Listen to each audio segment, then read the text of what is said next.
Supreme court के बयान के बाद, उस फैसले के बाद जिसमें 10% आरक्षण स्वर्ण समाज के गरीब समाज को देने की बात कही गई है, इस फैसले के बाद बहुजन समाज में रोष की एक लहर उठी है और वो समाज इस फैसले को ठीक नहीं मान रहा। हम इस चीज़ को समझने की कोशिश करते हैं। चंद सालों पहले जिस आरक्षण को पैर की जंजीर कहा जाता था, तरक्की में बाधा कहा जाता था, वो आरक्षण अब गले का आभूषण कैसे बन गया? इस तरीके के सवालिया निशान उठाए जा रहे हैं और जिन सुप्रीम कोर्ट के जजों ने इस फैसले पर मोहर लगाई है, उनके फैसले पर भी सवालिया निशान उठ रहे हैं। इसी मुद्दे पर जम्मू कश्मीर में हमारे साथ बात करने के लिए हाई कोर्ट के वकील एडवोकेट अशोक बसोत्रा हमारे साथ हैं।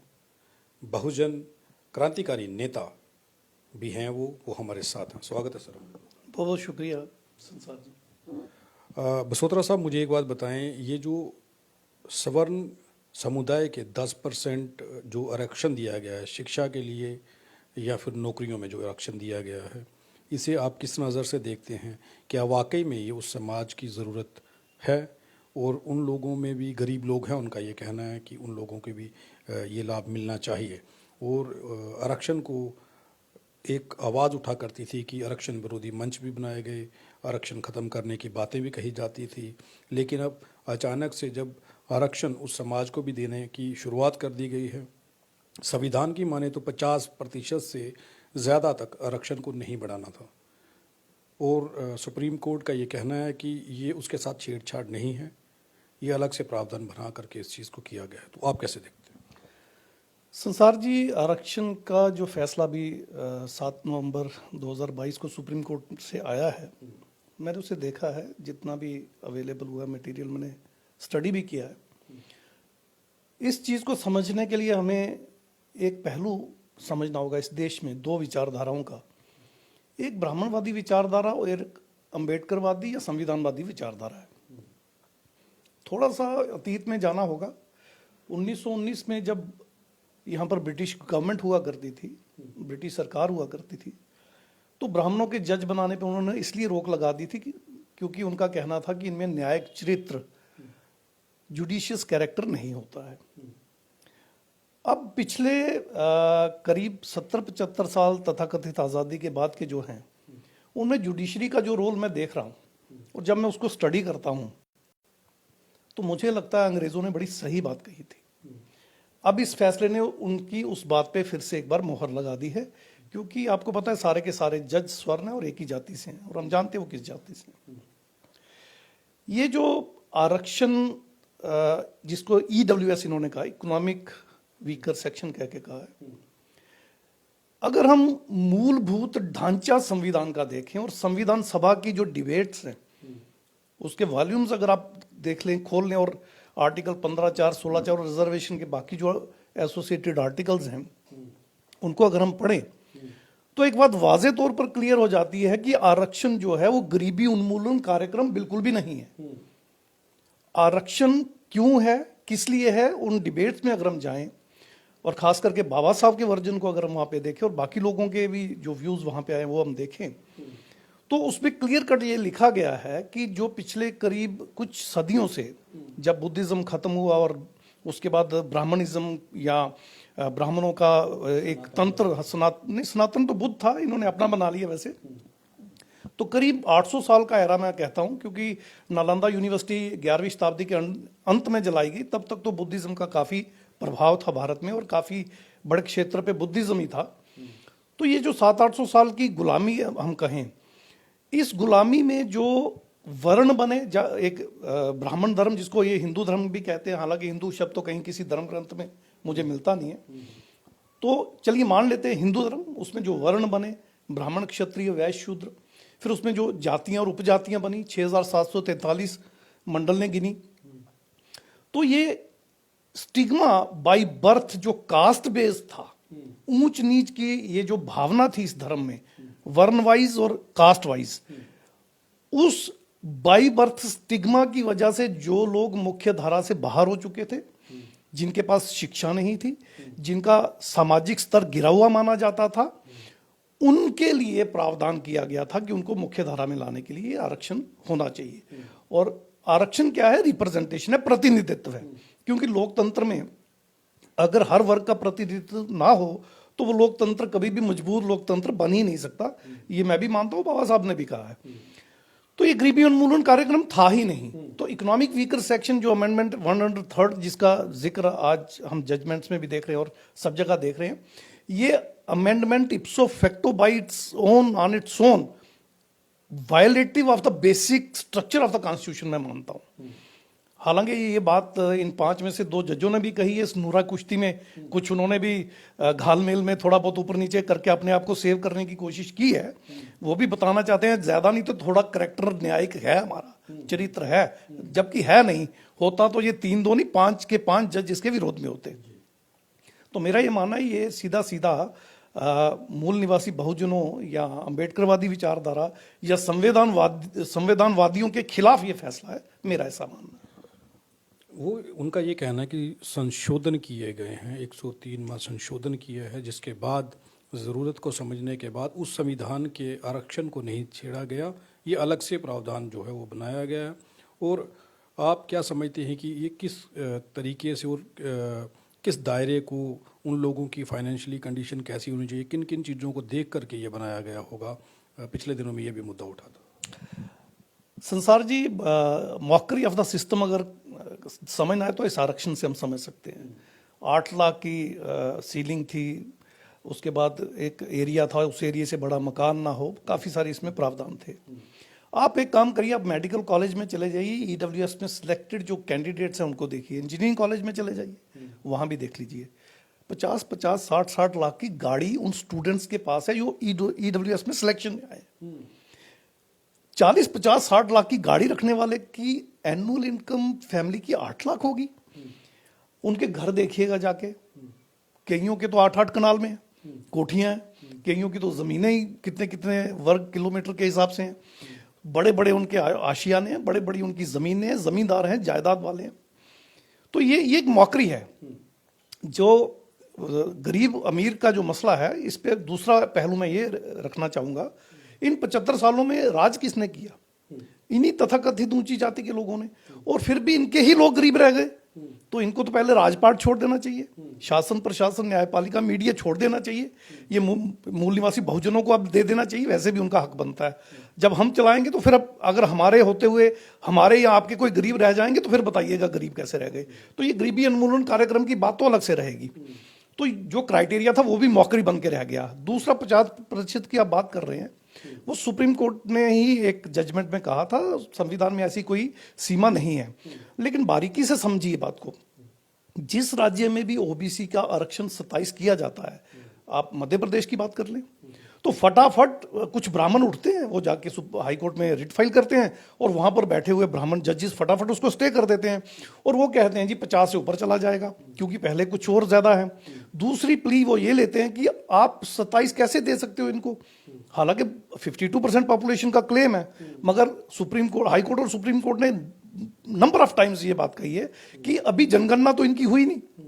तो मैं ये पूछना चाहता हूं इन 5 जजेस के इस बेंच से कि आपने अपर कास्ट यानी स्वर्णों को ये जो 10% दिया, इनकी जनगणना कब कर ली? जबकि हमारे पास 1931 तक कास्ट बेस्ड सेंसस के आंकड़े हैं। स्वर्ण जातियां 4 या 5 या मैक्सिमम 6% से ऊपर कभी थी ही नहीं, आज भी नहीं है। आज भी हमारे ही बच्चे ज्यादा होते हैं, SC ST OBC और माइनॉरिटी के बच्चे ज्यादा होते हैं और इनका नंबर भी ज्यादा है। तो इनकी परसेंटेज तो घटती घटती 6 से भी पता नहीं कितनी कम आ गई होगी। तो जिनकी पॉपुलेशन भी 10% नहीं है, वो पहले ही 80% शासन प्रशासन पे और 99% मीडिया पे और 80% जुडिशरी पे कब्जा करके बैठे हुए वो लोग 10 और अपने लोगों को दे रहे हैं। तो वो करना क्या चाहते हैं? 100 का 100 लेना चाहते हैं, ले जाएं।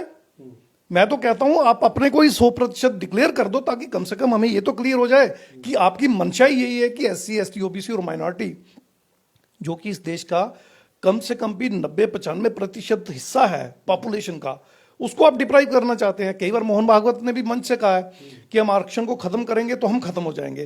तो हम ये करेंगे कि आरक्षण की वो हश्र कर देंगे आरक्षण का कि आरक्षण वाले खुद इसे खत्म करने को तैयार हो जाएंगे। उसी और ये अगला कदम है उन हिंदुत्ववादी मनुवादी लोगों का।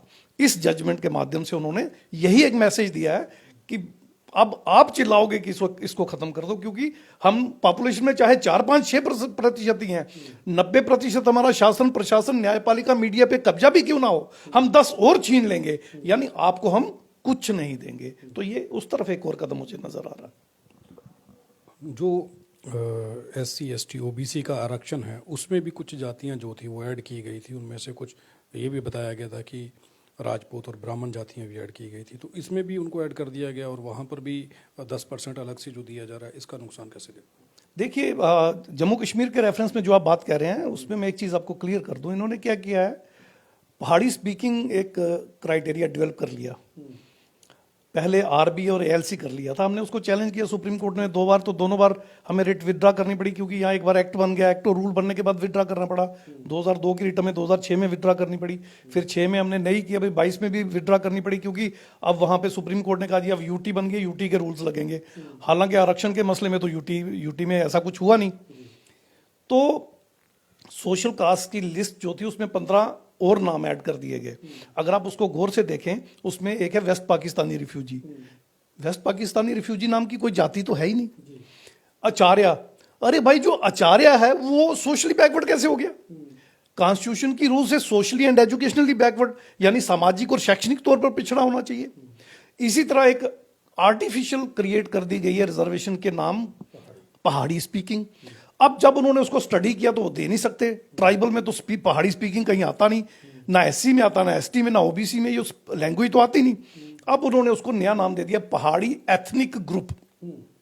अब उनकी एथनिसिटी क्या है मुझे नहीं पता, प्रॉब्लम क्या है। मैंने पूरा रिसर्च की इस पे, तो मुझे ये बात समझ में आई कि बेसिकली उस एरिया में जिसमें ये पहाड़ी स्पीकिंग या पहाड़ी एथनिक लगाना चाहते हैं, वहां पर ST में गुज्जर बकरवाल और कुछ इस तरह की कम्युनिटीज हैं जो बिल्कुल जमीन के नीचे थी, धरातल पे थी।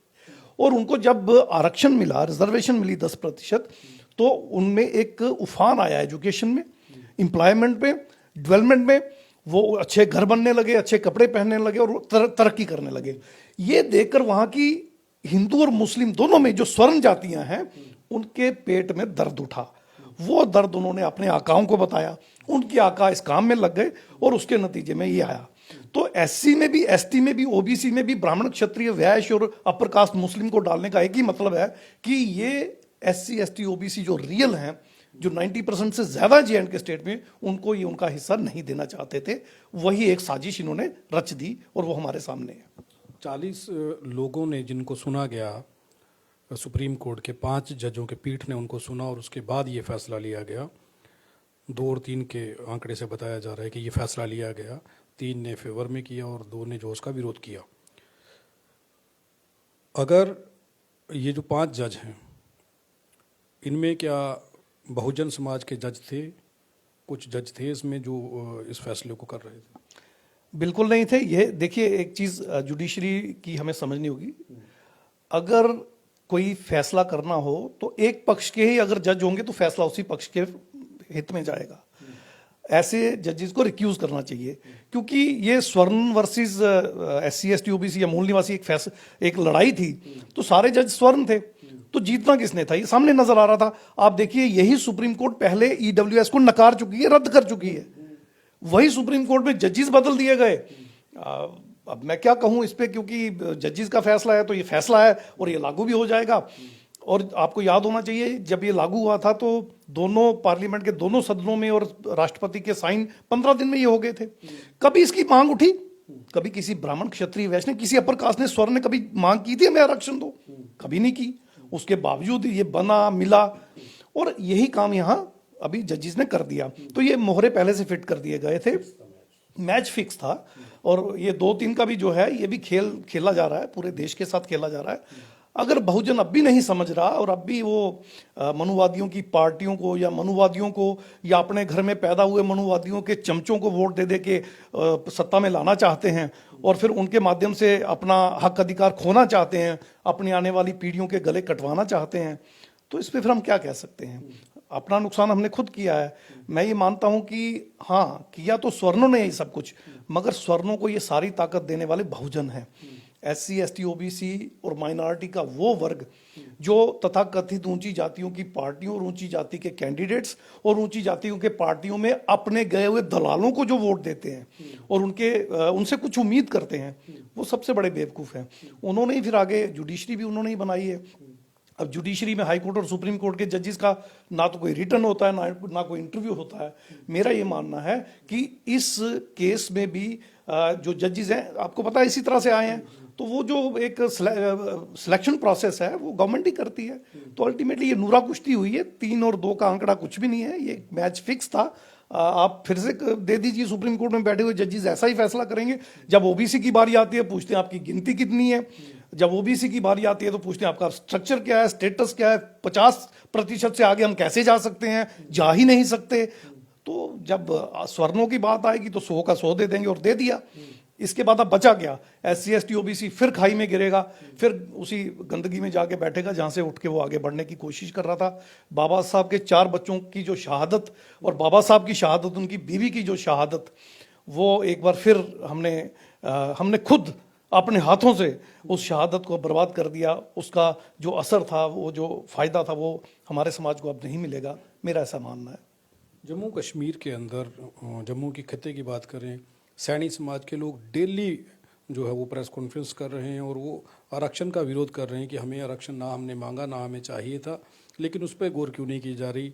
और जिन लोगों को देने की ज़रूरत है, जो OBC समाज के लोग लगातार तिरंगा रैलियां कर रहे हैं, लगातार वो आवाज़ उठा रहे हैं, प्रेस कॉन्फ्रेंसेस कर रहे हैं, प्रोटेस्ट कर रहे हैं, उनकी आवाज़ क्यों नहीं सुनते? जहाँ तक सैनियों का सवाल है, सैनी थोड़ी गुमराह हो गए हैं। उसको RSS ने, संघ ने गुमराह कर दिया और उनको बता दिया बहुत बड़े राजपूत हैं।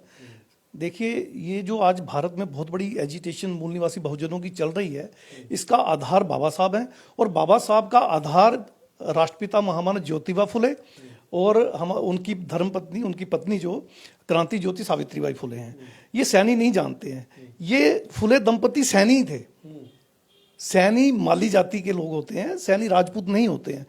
अब जम्मू कश्मीर के सैनी अपने आप को, क्योंकि वो भ्रम में है तो राजपूत गिनने लगे, तो मैं इस पर कुछ ज़्यादा नहीं कहना चाहता। लेकिन जो जातियां OBC में आती हैं उनको आने से नहीं रोकना चाहिए, एक तो ये मेरा ये मानना है। जो डिजर्व करते हैं उनको आना चाहिए। सैनियों की भी ओवरऑल कंडीशन मैंने देखी है, कुछ एक लोग आगे बढ़ चुके हैं, मगर मेजॉरिटी सैनी, इवन जम्मू में तो मेजॉरिटी जाट भी मैंने देखा, बहुत ज़्यादा मेजॉरिटी उनकी जो है अनपढ़ है। वैसे कोई उनके पास रोजगार भी नहीं है बेचारे, कुछ डेयरी फार्म है, कुछ ज़मीन के काम है। तो जो जातियां, मैं उन जातियों के विरोध में बिल्कुल भी नहीं हूं, जिनको जरूरत है उनको देना चाहिए। मगर वेस्ट पाकिस्तानी रिफ्यूजी में जो अपर कास्ट है उनको कैसे दे दिया? आचार्य को कैसे दे दिया? ब्राह्मण को कैसे दे दिया? जो वेस्ट पाकिस्तानी है उसमें से SC वर्ग के लोगों को अलग रखा गया है, उन लोगों को दिया। SC वर्ग के लोगों को तो SC में ले लेंगे, तो OBC वालों को रखते तो हमें क्या एतराज था? वेस्ट पाकिस्तानी रिफ्यूजी में भी जो OBC के लोग हैं उनको OBC में ले आइए, हम कहाँ मना कर रहे हैं।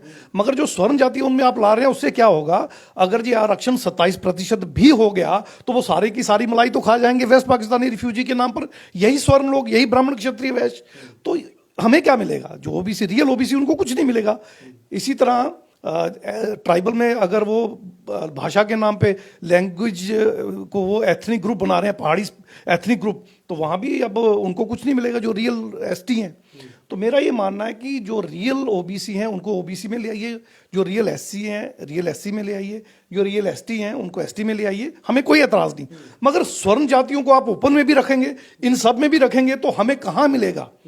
इसका मतलब आप एक खेल खेलना चाहते हैं। इस खेल में आप फिर ये जताना चाहते हैं कि हमें कुछ ना मिले, क्योंकि सिलेक्शन क्राइटेरिया इनके पास रहेगा, सरकारें इनकी हैं, न्यायालय इनके हैं, प्रशासन इनके हैं, मीडिया इनका है, हमें कुछ नहीं मिलेगा। तो ये एक साजिश है, जिस साजिश के तहत मूल निवासी बहुजनों को बिल्कुल दरकिनार कर दिया गया है। मेरा ये मानना है SC ST OBC और माइनॉरिटी के जो हमें से कन्वर्टेड लोग हैं 94% ये जो लोग हैं, अब इनको एक मंच पे आ जाना चाहिए, अपनी अलग अलग लड़ाई छोड़ देनी चाहिए, अपने अहम को छोड़ देना चाहिए। मैं तो यहां तक कहूंगा आरक्षण जाता भी है तो भी इनको छोड़ देना चाहिए आरक्षण को, मगर अब सत्ता की चाबी इनसे छीन लेनी चाहिए, क्योंकि कॉन्स्टिट्यूशन क्या होता है वो इस जजमेंट से पता चल गया। मुझे इस जजमेंट से ये बात फिर से समझ आई जो कई बार मैं लोगों को बता चुका हूं, कॉन्स्टिट्यूशन कुछ नहीं होता, संविधान कुछ नहीं होता, it is always will of the ruler.